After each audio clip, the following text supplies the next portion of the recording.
Kthehemi përsëri në bisedë që konsideruar, po flasim për komunën e Tuzët, jemi me doktor Laçajin, po këto emra të simboleve të ish Jugosllavisë kanë në një strukturë që interesohet që të rrinë akoma, apo këto rrinë në mënyrë kështu të natyrshme? Unë mendoj se ndoshta edhe mund të ketë një përqindje shumë e vogël njerëzish, ndoshta mund të jetë që e kanë nostalgji, por njerëzit që jetojnë atje, një përqindje 80% ose më shumë, as që, domethënë mendoj që kanë vdekë ato, edhe nuk ju bajnë përshtypje fare. Pra, ndoshta e bëhet edhe nga neglizhenca dhe ndoshta nga njëherë edhe mendoj që po jo, po kështu është, si ka kënë e partë, është e përgjithmonë, leta majmë edhe kështu pra. Ndoshta bëhet edhe prej pa interesimit për të thelluar këtë punë, dhe vjen e mësohet veshi me atë punë, mendon se është ndoshta duhen hapa shumë të gjatë për më u kthye në origjinë, por unë e di, në kohën kur kem kënë unë, neve kemi bën disa kërkesa në Ministrinë e Arsimit, dhe asnjëherë është çuditërisht, nuk kanë thënë jo, por përgjigje nuk kena marrë asnjëherë.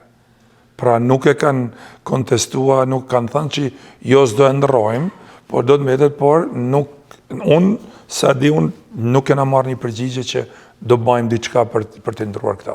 Dhe mendoj që popullata nuk është me ata që duhet të qëndrojnë dhe të jenë ata emra. Neve kemi emra, për shembull, sa doni kemi figura në malësi të jashtëzakonshme, të cilët përputhen edhe me arsimin, edhe me vendet ku janë, edhe me qendrat kulturore. Domethënë, gëzojmë fakti, po supozojmë një figurë shqiptare që kopshtit paktën e ka marrë Nën Tereza, që është një figurë botërore. Po ama nëse kopshti po mund ta marrin me Nën Tereza, pse se merr për shembull një emër tjetër nga malësia, tash s'po du me marr, nuk është të thënë me kënd edhe nga malësia, le të jetë një shqiptar i shquar që e njeh historia dhe të marrin atë emër. Para disa viteve kur isha në Malësi, disa persona lyenin me boj vaj të bardhë emrin në malin dhe Qiqit Tito. Përbërja e Tuzit, çfarë komësish ka? Apo ka dhe persona që infiltrojnë nga zonat të tjera? Kjo është një pyetje shumë e rëndësishme. Unë do të them se deri në kohën kur, domethënë vitin 1912, përveç mund të kenë në okupues dhe ushtëri e huaj që ka aty, domethënë popullata e Tuzit ka qenë 99.9% shqiptare. Po ashtu edhe deri para 30 vitesh, 35 vitesh, popullata e Tuzit ka qenë me 80% shqiptare dhe pjesa tjetër ka qenë që domethënë e asimiluar që ka mohuar domethënë identitetin, por neve për shembull i njohim dhe në Tre Breza lidhet me shqiptar. Tani për tani, këta mendojnë se, domethënë ka disa dana sikur se i përqindje shumë e madhe është e deklaruar si jo shqiptar. Pra kur them si jo shqiptar, ka për shembull konsiderojnë vetveten si bosnjak ose musliman. Pra kur thot musliman e quhen edhe fellë komb musliman. Ka disa familje, jo aq shumë familje malazeze, domethënë këto vitet e fundit ashtu pak më shumë, por në kohën, për shembull para 30 vitesh janë njoft 2-3 familje që kanë qenë malazeze, biles edhe ata flisnin shqip, edhe jetonin aty në Tuzë, edhe unë i kam njoft disa prej tyne. Tani është një, do të them një fatkeqësi, e thon fatkeqësi, ndoshta njerëzve nuk ju pëlqen kjo, po është fatkeqësi për shembull se nuk është e nevojshme të arrihet deri te asimilimi sot. Pse ka nevojë të bëhet asimilimi aq më keq edhe aty në vend ku jeti në origjinë? Ekziston një komunitet që tenton ta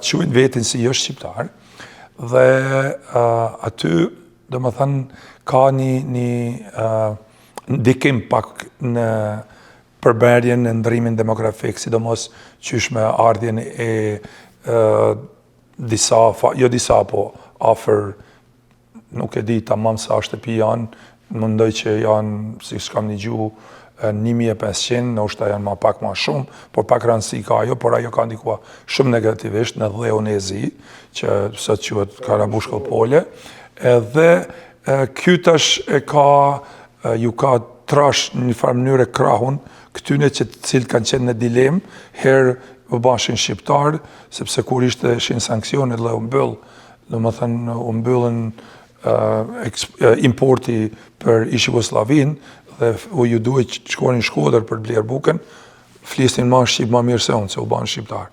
Në momentin kur kaloja tjetër ndroi politika dhe tani pak ma mirë është Malzi, sot nuk flasin shqip. Pra kjo përbamje ka ndikua jo pozitivisht, flas në ruajtjen e kombit dhe gjuhës dhe kulturës, dhe ka ndikua pak në ndrimin. Shumë e vërtet me ajo që thua ti që emri Titos, bishkrimi Titos ka ekzistua në malin Deqiq, dhe më thënë, në është mund të them 2-3 kilometra nga vendi ku është ngritur flamuri i shqiptar në vitin 1911 nga dhe Xheluli dhe të gjithë bashkëluftarët majsor. Dhe fatkeqësisht ajo është mbajt, edhe është mirë mbajt.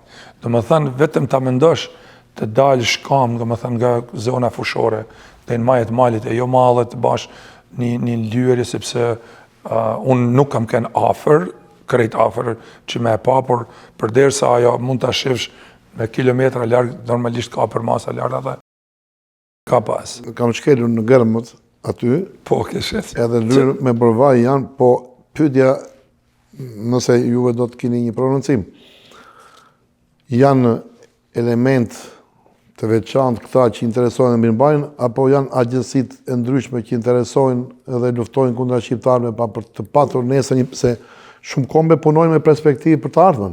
Unë menoj se janë element, domethënë, grupacionet të cilët kërkojnë të sjellin, domethënë, ngrindje dhe mosmarrveshje në mes komunitetit. Jashtë jurisdiksionit të Malizzi? Jashtë jurisdiksionit të Malizzi nuk mendoj, por dihet se edhe Malizzi mrena për mrena i ka, domethënë, disa parti dhe i ka disa, domethënë, grupacione të cilët mundohen të punojnë, domethënë, negativisht në ndarjen politike dhe ndarjen ideore dhe aq më tepër në provokimet kur janë pyetje shqiptarët. Kam një pyetje lidhur me punën që është bërë në mënyrë institucionale si komunë për ruajtjen dhe forcimin e identitetit të kulturës, të gjuhës, arsimit dhe të çështjes administratës të komunës së saj. Pra, sa këto kanë shkuar drejt cilësive shqiptare, pra të ruajtjes të identitetit. Po, është shumë e vërtet këto kanë shkuar. Në fakt, puna e komunës, gjithsesi puna e institucioneve komunale, është në të mirën e ruajtjes së kulturës. Unë ta them sinqerisht, e shoh ndryshimin, dhe e shoh një ndryshim shumë të madh për vedije kombëtare tek të rinjt sot atje. Sepse në një farë mënyre, fatmirësisht këta të rinjt e shohin si perspektiv jetën në Malzi, që ka shumë e rëndësishme, një pjesë shumë e madhe tyne, pra shkollohen, komuna po ashtu ju ofron mbi 50, më thënë afër 50 studentëve, menoj që ka qenë nga 30 deri në 50, këtë vit e kanë rritë në 50 studenta që ju japin bursa drejt për drejt nga komuna për të shkolluar, dhe përveç asaj, komuna ka ndikua pozitivisht në ruajtjen e gjuhës edhe çështjes kombëtare përveç aktiviteteve kulturore. Për shembull, në Verë, unë isha në Verë dhe këtë vit, vitin që kaloi, dhe për 14 ditë në qendrën ku është ndërtua sheshi Skënderbej, ka patur vetëm muzikë shqip çdo darkë, çdo mbrëmje. Aty ka kenë për mendimin tim jashtëzakonisht e qelluar, sepse të gjithë vizitorët, të gjithë vendasit, pa dallim, kanë pas mundësinë të jenë së bashkut, të komunikojnë, të njihen me njëri tjetrin, dhe çka është më rëndësishmja, përveç artistave që kanë origjinë nga Malësia e Madhe ose nga shqiptarët në Maltezi, kemë pas rast, të marrin ose të prezantojnë edhe këngëtarë nga të gjitha trojet shqiptare. Po ashtu edhe në gjatë dimrit, gjithsesi gjatë pushimeve që janë për Krishtlindje viti i ri, jam informuar se ka pas edhe atje disa net që i organizojnë me koncerte për të bashkuar atje, po një gjë që mua nuk më ka pëlqyer këtë herën këtu, ka qenë sepse ndoshta dikush mund të thonë jo po jetojnë edhe atje në gjuhën malazeze ose serbe ose bosnjake. Pse duhet ta kemi domethënë muzikën ndonjë natë aty. Megjithatë, kjo është një çështje që ndoshta duhet diskutuar akoma më shumë. Por nuk është rastësia jo. Se nuk është muzika serbe ka shkuar edhe në Korçë. Po kjo dobësi, në fakt nuk është rastësi, por është dobësi. E unë këtë dobësi e kam dënuar gjithmonë dhe do ta dënoj edhe sot, edhe dënoj çdo herë. Ndoshta janë me qëllime. Janë qëllime, domethënë 100% janë qëllime. Kjo muzikë një gjohet edhe në Tuzë, një gjohet edhe në Shkodër, edhe në Tiranë, edhe në Korçë, edhe ku tjetër. Pra kjo është një dobësi. Unë shpeshherë them, edhe kam thënë për shembull me bashkëkombësit e mi, po pse duhet neve të ndëgjojmë, po muzika është muzikë, pse neve duhet të ndëgjojmë një muzikë, domethënë të një animikut tonë. Nuk jam kundër muzike mirëfillt. Edhe tekstet aty në këngëve domethënë janë vetëm për të ulur shqiptarët e kështu me radhë. Ose për shembull thjesht, u marr vetëm një shembull.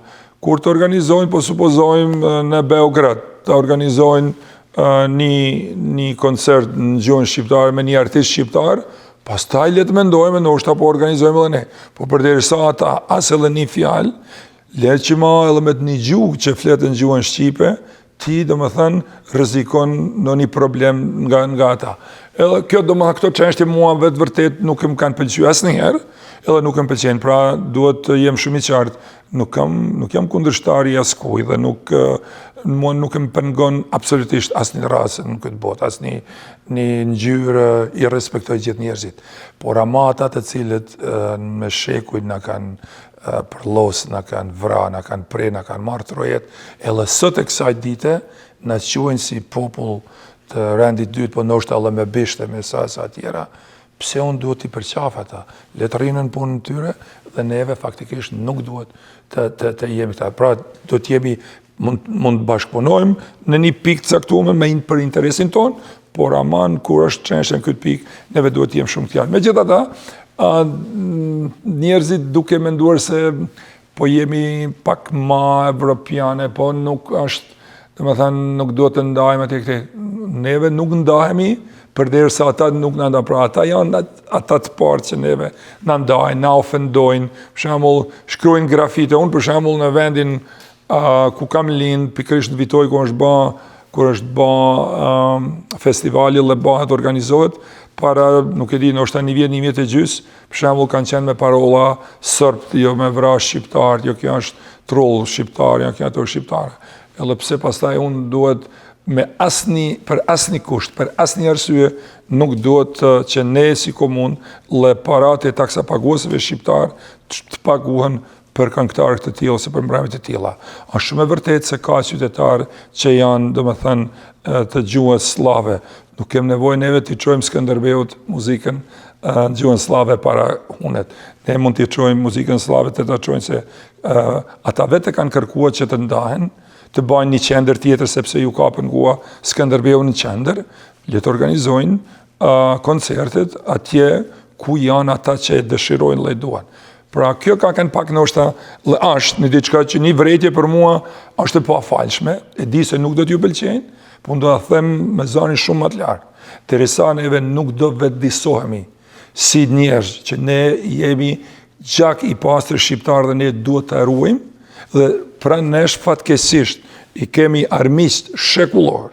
Edhe ata nuk do ndalin jo sot, po s'do ndala sot 300 vjet. Dhe nëse këto dobësitë tona i lejojmë dhe ju hapim rrugë, do me thënë ata normalisht, se gjithmonë pretendimet e tyre do t'jenë për t'na uzurpuar, për t'na pushtuar, për t'na denigruar, për t'na marrë gjithë çka kem, edhe kështu. Pra këtu deve duhet vedisomi dhe kjo është një pikë. Më falë se pak e zgjata me këtë, pra duhet këthem të ajo se vërtet kanë punojnë, edhe duhet punuar, por gjithmonë duhet të reflektuar. Dhe mbas çdo projekti që ata realizojnë, duhet marrin edhe mendimin e dikujt tjetër. Doktor, do të presim përsëri bisedën. Ju e dini që publiciteti është pjesë e punës tonë. Shikos nderuar, shikojmë pas pak.